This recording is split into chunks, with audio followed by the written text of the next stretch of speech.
Bits and Pieces in Dinarland, Friday afternoon, April 25, 2025. Listen to the full version on the official dinarreport.com website and become our supporter on Patreon. KTFA. Claire.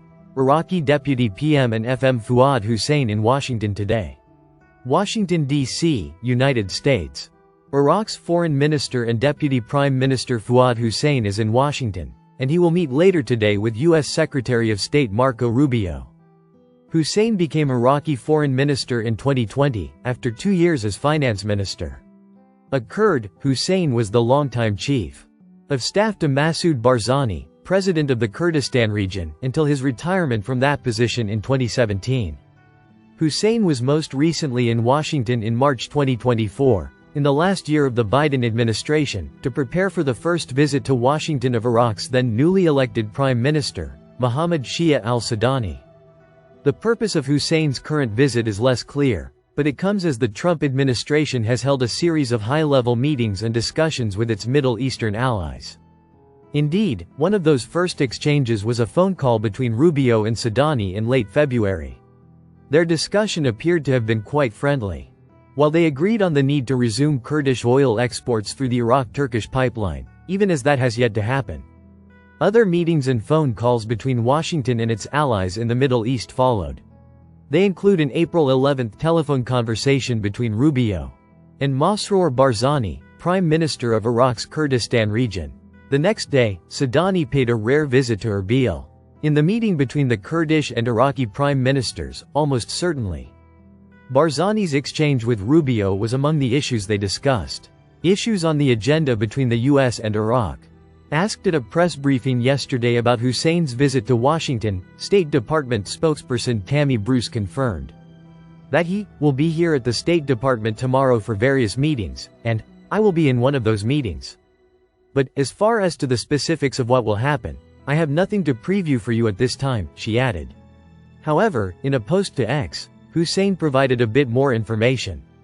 We will hold a series of bilateral meetings to strengthen Iraqi-American relations and coordinate efforts on regional and international issues. Hussein wrote, we will also discuss ways to enhance mutual security and cooperation in various fields. Presumably, that will include Syria and Iran, as well as the status of the campaign against ISIS. In addition, it will be quite interesting to see if there is any significant progress in resuming Kurdish oil exports. Walkingstick, Iraqi bank friend Aki update, Aki cannot own any of the currency of Iraq. He cannot possess any of the lower notes in order to profit. Aki and his boss care about the exchange rate to come out, not the lower notes.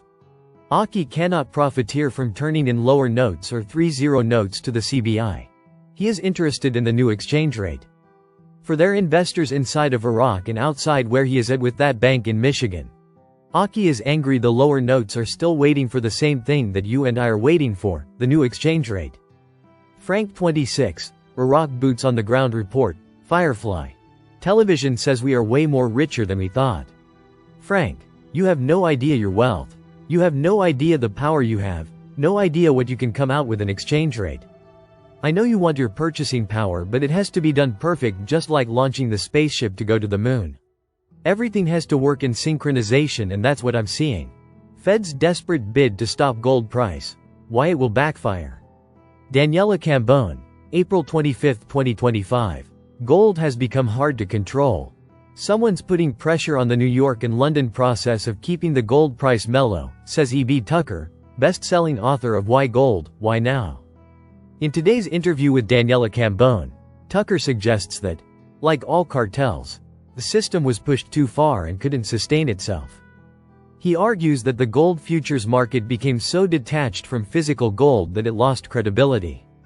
He points out that Fed coin, a central bank digital currency, will rise to dominate the financial system, ultimately replacing traditional forms of money. Additionally, he opposes the idea of returning to the gold standard, warning it would lead to people being wiped out. However, Tucker recognizes gold's critical role in the coming financial transformation. Key facts. The IMF warning, should we be concerned? Gold is becoming harder to control. Instant success in the stock market is a thing of the past. A mindset shift can transform your wealth. Fed coin is coming. What does this mean for you? Where is the middle class headed? Listen to the full version on the official dinarreport.com website and become our supporter on Patreon. Source: Dinar Recaps.